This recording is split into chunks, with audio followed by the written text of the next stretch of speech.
Hay grafitis que están tan mal escritos que en serio es que no le ponen las comas y demás. No se entienden. Que la gente diga lo que quiera, pero que lo diga bien. Una falta de ortografía es una falta de respeto.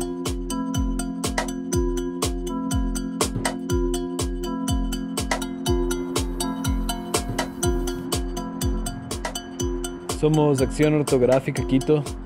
Nos dedicamos a corregir las faltas de ortografía y de gramática en los grafitis de las calles de nuestra ciudad. Mejoramos del mundo, un signo de puntuación a la vez. Lo que nos motivó a empezar todo esto fue este graffiti que estaba tan mal escrito que básicamente fue como un imperativo moral. Ir a una ferretería y comprar una lata de spray rojo y corregir las faltas de ese graffiti porque era inverosímil. Y es una cosa que no debemos tolerar.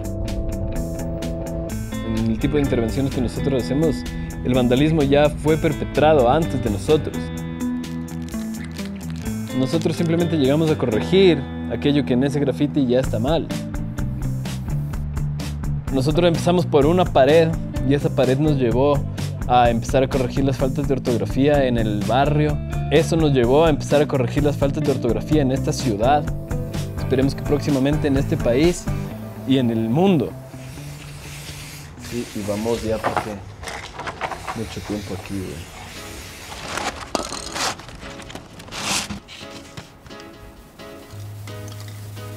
Esta ciudad está llena de románticos. Entonces, hay muchísimos grafitis románticos en la ciudad, muchísimos mensajes de amor. Y claro, si están mal escritos, esos mensajes no llegan como deberían llegar, a quien deberían llegar. No llegan al corazón, dices vos. Entonces el movimiento inició en Quito hace 2 años aproximadamente ahora. Y a partir de eso también se han creado otros grupos en ciudades como Madrid, en Guayaquil también.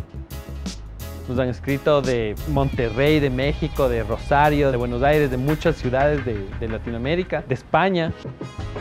Mucha gente, de hecho, nos ha escrito preguntando cómo pueden hacer para empezar el movimiento en sus respectivas ciudades.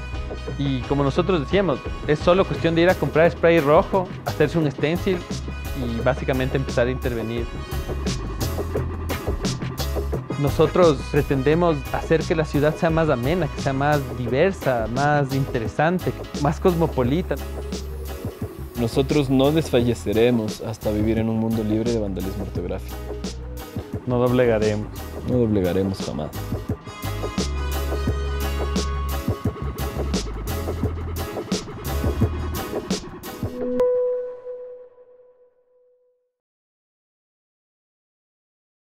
Racism and xenophobia are, unfortunately, everywhere. However, one woman is turning this into this.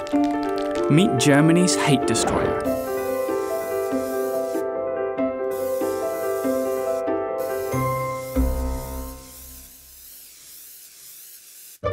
In Germany, former teacher Emela Mensa-Schramm has made it her life mission to remove any neo-Nazi stickers and graffiti around her country. It's no easy feat, though. Nein. And how does one arm oneself for a war against street hate? Mit dem Keramfeldschaber oder Nagellackentferner oder eben mit Farbspray. Emela's been covering, removing and obscuring these messages since the 80s. She keeps a record of everything she's wiped out, all over her country. Seit 3. Januar 2007 habe ich über 77.500 Sticker abgemacht. Every day, except for Sundays, Emela packs her bags and heads off to the streets. Sometimes she nails a big one, like this heart. It used to be a swastika. Other times, it's small, but even the crudest message doesn't slip by. Meine Schulzeit war leider so geprägt, dass wir von der Nazi-Vergangenheit so gut wie nichts erfahren haben. Das war ziemlich tabu. Und als ich meinen ersten KZ-Besuch gemacht hatte, es war der Schock meines Lebens. Ich muss jetzt was tun, damit die Vergangenheit sich nicht wiederholt. And as long as there's hate in this world, Emela will be there, can in hand. Und ich muss ganz ehrlich sagen, wenn ich dann nach Hause komme und die Gewissheit habe, dass ich das alles beseitigt habe, da geht es mir eigentlich auch wieder recht gut.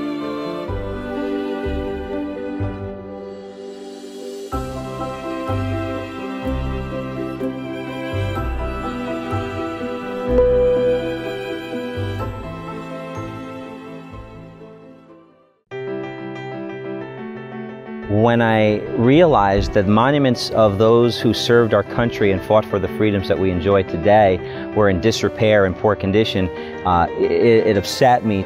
It's sad to see that they've been forgotten completely. Most of them are unreadable, so no one can tell who they are, what they did, and how they served our country, and what they meant to our country. If you find a gleaming stone that may be 100 or 150 years old, there's a good chance that I've probably been there. My name is Andrew Loomish, or better known as the Good Cemetarian. I restore the monuments of veterans who served in multiple conflicts for our country and their families. I complete restorations on my day off typically, which is Sunday. I've restored between 500 and 600 monuments to date.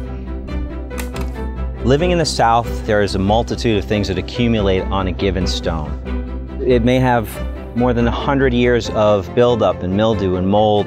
It's very tedious, it's very hard work, soaking a stone with water, scrubbing with brushes. There are toothbrushes and Q-tips. A monument restoration typically will take between 2 and 4 months, but there's nothing that makes me feel as good as when I complete a restoration. The reason I began doing this is for both personal and historical reasons. I have friends who served and friends who I lost, both in battle and combat, and friends who lost their battle once they came back home. It's important to me to see that they can be remembered and not forgotten.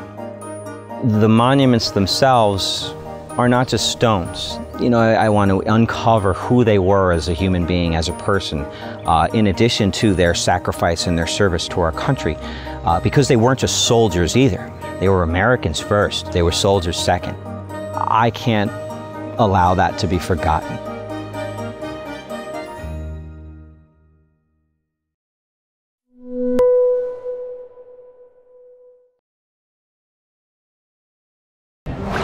Fancy going shopping? Stop! No, no, no. No whistling in the Burlington Arcade. Who are you? We are the Burlington Beatles, probably the oldest and smallest police force in the world. You could say that we police your manners. Right. Okay. Well, Mark Lord, head Beadle of the Burlington Arcade, tell us your story. The Beatles story started... Before we get into that, what actually is a Beadle? To be honest with you, I don't think anybody really knows. We predate any police force in the country. Right, back to the story. Go ahead, Mark. The Beatles story started at this arcade. Arcade? Are there games here? No. So, it's just like a shopping centre, right?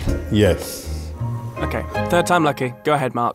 The Beatles story started on the 20th of March, 1819. London was very different. People didn't really trust the water, so they drank either gin or beer, and obviously that leads to a certain type of behaviour. So the Beatles' role really was to keep order within the arcade, and in fact that tradition has carried on right the way through to today. Our uniforms are made up of several different layers. We first of all put on our waistcoats, then our frock coats and our top hats in the summer or the autumn. In the winter, you will still put on your waistcoat. You will then put on your cape and your top hat.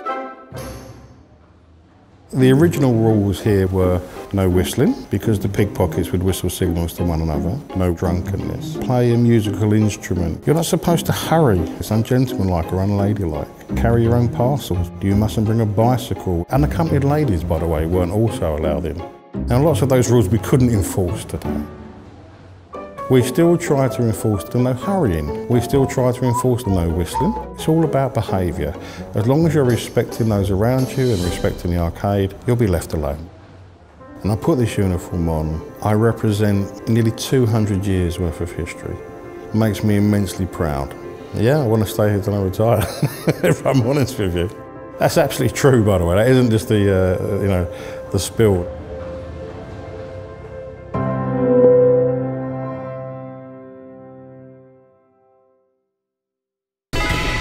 There's so many reasons why I do what I do. I love surfing and I love helping people. I think if everybody found what they love to do, what they were designed to do, and used that gift to help others, this world would look so different.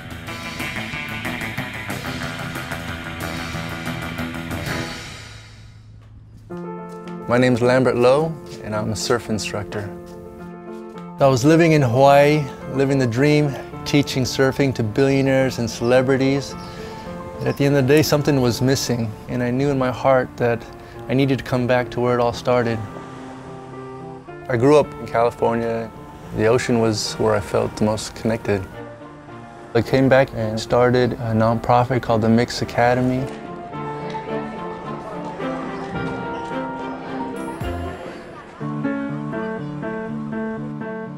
One of the things that come out of the Mix Academy is this surf school. And I brought that gift of surfing here with some of the people that need the most smiles. Push up from the side, stand up, go. My current class consists of a refugee from North Korea, Nathan, a 9-year-old who's visually impaired, and Shannon, a veteran going through alcoholism. The School of the Misfits is a place where you can belong. On land, everyone looks at us a little differently, but when you're in the water washes all of that off.